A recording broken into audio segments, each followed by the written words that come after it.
இயேசுராஜனே உம் திவ்ய கிருபையே பட்டு போன எந்தன் வாழ்வை செழிக்க வைத்ததே. உயிருள்ள நாளெல்லாம் உம்மை உயர்த்துவேன், வாழ்கின்ற நாளெல்லாம் உமக்காய் ஓடுவேன். உயிருள்ள நாளெல்லாம் உம்மை உயர்த்துவேன், வாழ்கின்ற நாளெல்லாம் உமக்காய் ஓடுவேன்.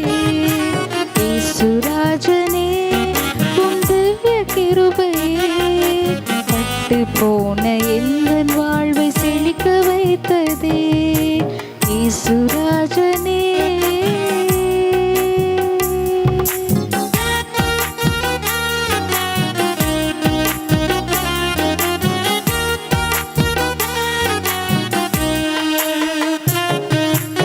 எல்லாராலும் நான் தள்ளப்பட்டாலும், எல்லாராலும் நான் தள்ளப்பட்டாலும், அன்பான தேவனே என்னை உயர்த்தினீர். அன்பான தேவனே என்னை உயர்த்தினீர். உயிருள்ள நாளெல்லாம் உம்மை உயர்த்துவேன், வாழ்கின்ற நாளெல்லாம் உமக்காய் ஓடுவேன். உயிருள்ள நாளெல்லாம் உம்மை உயர்த்துவேன், வாழ்கின்ற நாளெல்லாம் உமக்காய் ஓடுவேன். இயேசுராஜனே உம் திவ்ய கிருபையே பட்டு போன எந்தன் வாழ்வை செழிக்க வைத்ததே. இயேசுராஜனே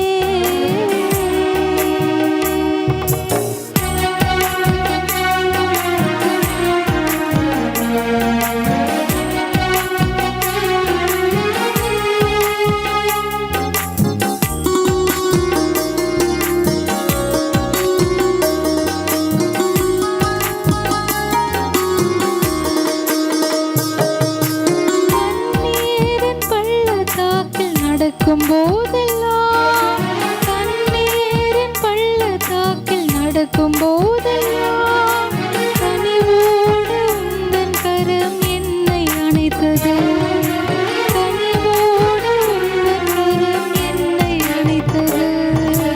உயிருள்ள நாளெல்லாம் உம்மை உயர்த்துவேன், வாழ்கின்ற நாளெல்லாம் உமக்காய் ஓடுவேன். உயிருள்ள நாளெல்லாம் உம்மை உயர்த்துவேன், வாழ்கின்ற நாளெல்லாம் உமக்காய் ஓடுவேன். இயேசுராஜனே உம் திவ்ய கிருபையே பட்டு போன எந்தன் வாழ்வை செழிக்க வைத்ததே. இயேசுராஜனே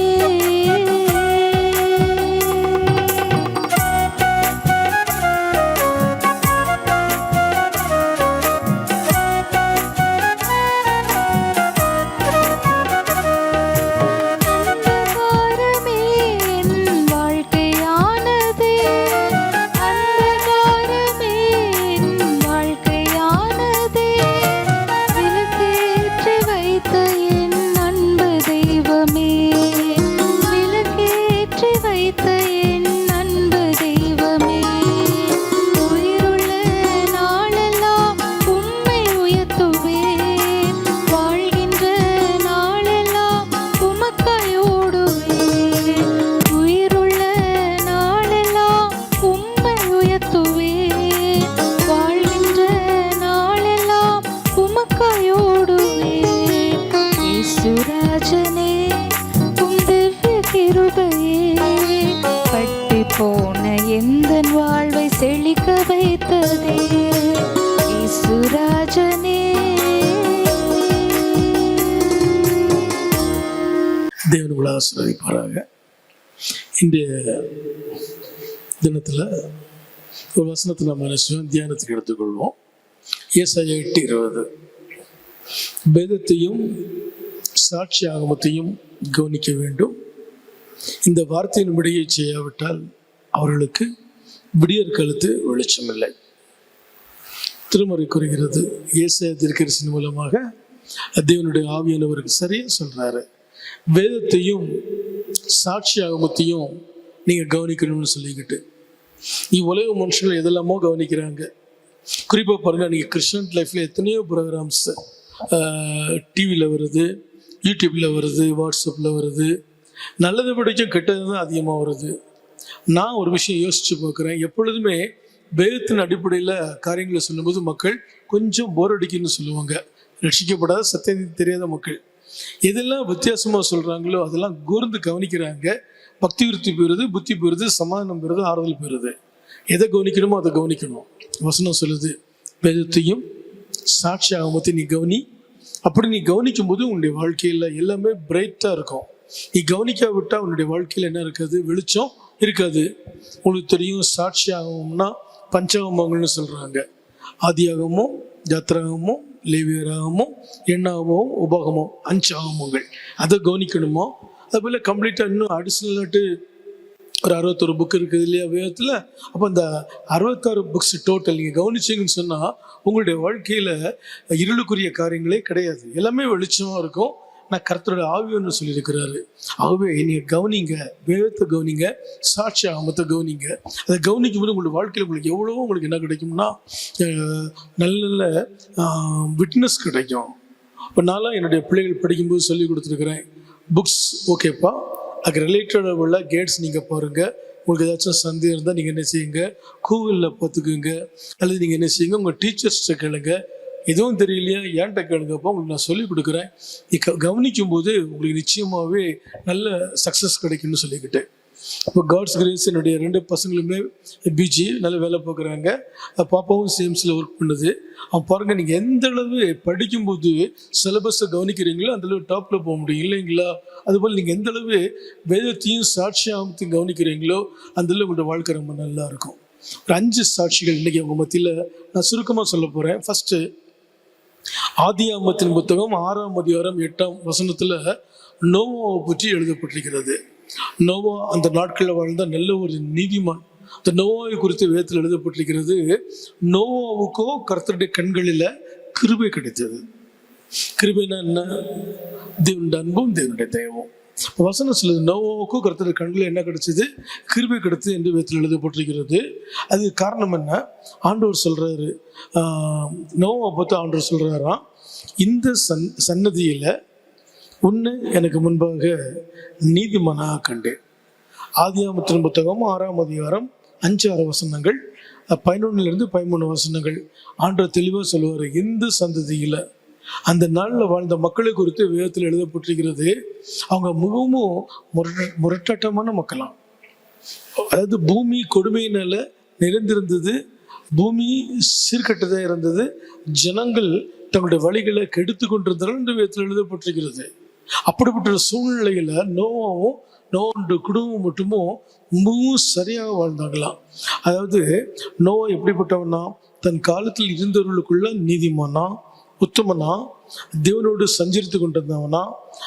நோவா தேவன் தன்னை கட்டளையிட்டபடி எல்லாவற்றையும் செய்து முடித்தான் என்று வேதத்தில் எழுதப்பட்டிருக்கிறது.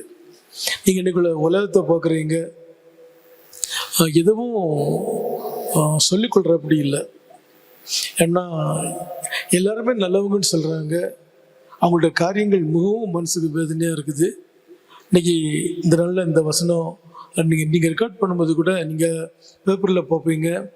கள்ளக்குறிச்சிங்கிற இடத்துல கள்ளச்சாராயத்தினால 60க்கு மேல் ஆட்கள் இறந்துட்டாங்க. இன்றைக்கி தமிழ்நாடு சாராயத்தினாலேயும் அதுபோல் என்ன சொல்கிறீங்க, சில காரியங்கள்னாலும் தள்ளாடுது.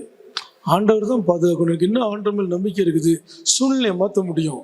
ஒருவேளை இன்றைக்கி அப்படிப்பட்ட இடத்துல தான் நீங்களும் நான் இருக்கிறோம் இல்லைங்களா? அப்படி இருந்தாலும் கூட நோவாவை பற்றி வசனம் சொல்லுது, தன் காலத்தில் இருந்தவர்களுக்குள்ளே அவன் உத்தமனும் அவன் ஆக்சுவலாக நீதிமன்றமாக இருந்தானா, தேவன் என்னென்ன சொன்னானோ அதை மட்டும்தான் செஞ்சாராம். ஆண்டவர் உங்களுக்கு என்ன சொல்கிறாரோ, திருமறை உங்களுக்கு என்ன சொல்லுதோ, சபையில் உங்களுக்கு என்ன காரியங்களை வேத வசனத்தின்படி கற்பித்து கொடுக்குறாங்களோ அதை நீங்கள் செய்யுங்க. நிச்சயமாகவே அழிவுக்கு நீங்கள் என்ன செய்வீங்க? விலைக்கு மீட்கப்படுவீங்க. 2வது, விசுவாசிகளின் தகப்பன் ஆபிரகாம். ஆக்சுவலாக ஆபிரகாமுடைய காரியங்களை படிக்கும்போது இன்னைக்கும் கூட ஒவ்வொரு காரியங்களும் ஆண்டவர் வெளிப்படுத்தி கொடுக்குறாரு. ஆதியாகமம் 15:1 தேவன் ஆபிரகாம்கிட்ட சொல்லுவார், நீ பயப்படாதே, நான் உனக்கு கேடகமும் உனக்கு மகாபரிய பெல்லுமா இருக்கிறேன் என்று. அப்படி கண்ணி பண்றாரு. நீ வானத்தை அண்ணந்து பார், நட்சத்திரங்களை என்ன உன்னாலே கூடுமானால் இவைகளை என்ன என்று சொல்லி உன் சந்ததி இவனமாக இருக்கும் என்று சொல்லி ஆபிரகாம அவர் பிளஸ் பண்ணாராம். அவன் பாருங்க, அந்த நாளில் இந்த பிளெஸ்ஸிங்ஸ் அவன் வாங்கும்போது அவனுக்கு 75 வயசுக்கு மிச்சமாக இருக்கும். அவன் மனைவிக்கு குழந்தை கிடையாது, அவன் மனைவிக்கு 65 வயசு, அந்த மாதிரி ரொம்ப ஏஜ்டு. இஸ்ரேலுக்குள்ள வழிபாடெல்லாம் நின்று போயிடுச்சுன்னு பைபிள்ல வசனம் இருக்குது. ஆனாலும் ஆண்டவர் அவனை அழைக்கிறாரு, அவனுக்கு ப்ராமிஸ் பண்ணுறாரு. அந்த வார்த்தையை அவன் அப்படியே நம்புகிறான். 25 வருஷம் பொறுமையாக காத்திருக்கிறான். 100 வயசு ஆண்டவர் சொன்னபடி அவனுக்கு என்ன செய்கிறாருன்னா சந்ததியை கொடுக்குறாரு, ஈசாக்கு. இன்னைக்கு நாம் எல்லாருமே ஆபிரகாமோட சந்ததி என்ற வேதத்தில் எழுதப்பட்டிருக்கு, நம்ம நம்புகிறோம் இல்லைங்களா? ஆபிரகாமுக்கு ஆண்டவர் கொடுத்த வாக்குறுத்தத்தை தான் இயேசு கிறிஸ்து மூலமாக அன்றைக்கி நம்முடைய வாழ்க்கையில் நிறைவேறுது. ஆகவே பாருங்க, நாம தேவனை விசுவாசிக்கும் போது நம்முடைய வாழ்க்கையில் தேவனால் கூடாத காரியம் எதுவுமே கிடையாது. சூழ்நிலைகளை பார்க்காதீங்க. சூழ்நிலை எல்லாமே நேச்சுவாக இருந்தாலும் கூட தேவனால் உங்களுடைய வாழ்க்கையில் என்ன செய்ய முடியும்? செழிப்பை கொடுக்க முடியும், அபரிமிதமான ஆசீர்வாதத்தை கொடுக்க முடியும், சூழ்நிலைகளை மாற்ற முடியும். கடைசியாக பாருங்க, ஒரே ஒரு வசனம் நீங்கள் வேதத்தை வாசிச்சா உங்களுக்கு தெரியும். யோசுவாவின் புத்தகம் 10ஆம் அதிகாரம் 12 - 14 வரைக்கும் அதில் எழுதப்பட்டிருக்குது. இப்படி கர்த்தர் ஒரு மனுஷனுடைய சொல் கேட்ட அந்த நாளையொத்த நாள் அதுக்கு முன்னும் இல்லை அதற்கு பின்னும் இல்லை, இயற்கைக்கு அப்பாற்பட்ட ஒரு அற்புதம். மோசே என்ன செய்றாருன்னு சொன்னால், ஆரம்ப நாட்களில் யோசுவா மோசேனுடைய பணியுடைய கண்ணாக இருந்தால் வேதத்தில் எழுதப்பட்டிருக்கிறது. யோசுவாவுடைய மரணத்துக்கு பிறகு, மோசேயுடைய மரணத்துக்கு பிறகு யோசுவா ஜனங்களை வழிநடத்துகிறாரு. ஒரு யுத்தம் நடக்குது. அந்த யுத்தத்தில் இவங்க வெற்றி பெறணும். ஆனால் அதே சமயத்தில் சூரியன் மறைய போகுது. அப்போ அந்த சமயத்தில் யோசுவா என்ன செய்கிறாருன்னா தேவ சமயத்தில் சின்ன பிரார்த்தனை பண்ணிட்டு என்ன செய்கிறாருன்னா வானத்தை அளந்து பார்த்து சொல்கிறாரு, சூரியனை நீ அங்கேயே நில்லுங்கிறாரு. சூரியனை நீ அங்கேயே நில்லுங்கிறாரு. அவன் பாருங்க, அவன் யோசுவோட வார்த்தைக்கு ஆண்டவர் செய்ய கொடுத்து என்ன செஞ்சாரா, சூரியன் அங்கேயே நின்னதான், மரம் இல்லையா. வேதத்தில் எழுதப்பட்டிருக்கு. எவ்வளோ இயற்கை அப்பாற்பட்ட காரியம். அமலேக்கிற மேல் இஸ்ரேல் ஜனங்களுக்கு வெற்றி கிடைத்து என்று வேதத்தில் எழுதப்பட்டிருக்குது. நீங்கள் உண்மையிலேயே பாருங்கள், நீங்கள் ஆண்டவரை நம்பும்போது, ஆண்டோடைய வார்த்தையை கீழ்ப்படியும் போது, நீங்கள் ஆண்டோடைய ஜனங்களை கிறிஸ்துக்குள் வழிநடத்தும் போது, ஏதோ ஒரு ஊழியம் செய்யும் போது நிச்சயமாகவே உங்கள்ட்ட சொல்லக்கிட்ட ஆண்டு இயற்கைக்கு அப்பாற்பட்ட அற்புதங்களையும் செய்வார். நாங்கள் ஊழியத்தில் எத்தனை பேரை பார்க்குறோம். உண்மையிலேயே நான் பெருமைக்குன்னு சொல்ல, ரியாலிட்டி நான் சொல்கிறேன். ஏன்னா ஒரு காலத்தில் நானும் கஷ்டப்பட்டுருக்கிறேன். எப்படிப்பட்ட அசுத்தாய் பிடிச்ச மக்களாக இருந்தாலும் ஆலயத்தை கொண்டு வரும்போது தேவன் வார்த்தையின் மூலமாக விடுதலை கொடுக்குறாரு. நான் அதை கண்ணார பார்க்குறேன். நானும் இல்லை, இன்னைக்கு உண்மையிலேயே இயேசுவோட நாமத்தை சொல்லும்போது எத்தனையோ ஜனங்களுக்கு ஆண்டவர் சரீரத்துலேயும் மனசு உடம்புலையும் ஒரு சுகத்தை கொடுக்குறாருங்க. ஆகவே தான் பாருங்கள், இயற்கைக்கு அப்பாற்பட்ட அற்புதத்தை செய்யக்கூடியவர் தேவன். இந்த 3 விஷயங்கள் நல்ல ஞாபகத்தில் வச்சுக்கோங்க. ஆபிரகாம் தேவனை விசுவாசித்தான். தேவன் அவனுக்கு அது நீதியாக எண்ணினார். 90 வயசுல வாக்குத்தின்படி நல்ல ஒரு ஆண் குழந்தையை கொடுத்தார். அந்த ஈசாக்குக்கு யாக்கோபு அப்படி வருது. நீ வசனம் சொல்லுது, நம்ம எல்லாருமே ஆபிரகாமுடைய சந்ததியார். ஆபிரகாமுக்கு ஆண்டவர் கொடுத்த வாக்குத்தங்கள் தான் இன்னைக்கு இயேசுவின் நாமத்தினால் நம்முடைய வாழ்க்கையில் அப்படியே நிறைவேறுது. கடைசியாக நம்ம யாரை பார்க்குறோம்? யோசுவா.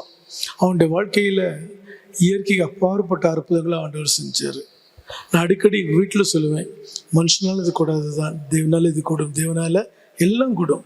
இயற்கைக்கு அப்பாற்பட்ட அதிசயங்களை உங்களுடைய வாழ்க்கையில் ஆண்டவர் செய்ய வேண்டும் என்றால் தேவனுக்கு பிரியமானவர்களை இயேசுவை போல உங்களுடைய குழந்தைகள் காணப்பட வேண்டும். அந்த நாட்களில் மோசே வேவு பக்கம் ஆட்களை அனுப்பும்போது 2 பேர் தான் பாசிட்டிவாக பதில் சொன்னாங்க. யோசுவா, காலேப். எப்போவுமே என்ன சொல்லுவான்? பக்தி விருத்திக்கு எதுவாக பேசுவான், பாசிட்டிவாக பேசுவான், தேவனை பொழுது பேசுவான். ஆகவே தான் ஆண்டவர் இயற்கைக்கு அப்பாற்பட்ட அற்புதத்தை யோசுவா மூலமாக ஜனங்களுக்கு செய்து கொடுத்தார். வேதத்தை கவனிங்க, சாட்சி ஆமத்தை கவனிங்க, பரிசுத்தவான்களை வாழ்க்கையை கவனிங்க, வாழ்க்கையில் ஃபாலோ பண்ணுங்க. நீங்களும் மெய்யாகவே அவங்களை போல இயற்கைக்கு அப்பாற்பட்ட ஐசியங்களை பெற்றுக்கொள்வீர்கள். உங்களோட சந்ததியில் நீங்கள் நீதிமானாக காணப்படுவீர்கள்.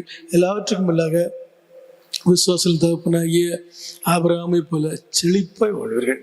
கர்த்தர் உங்களை ஆசீர்வதிப்பாராக.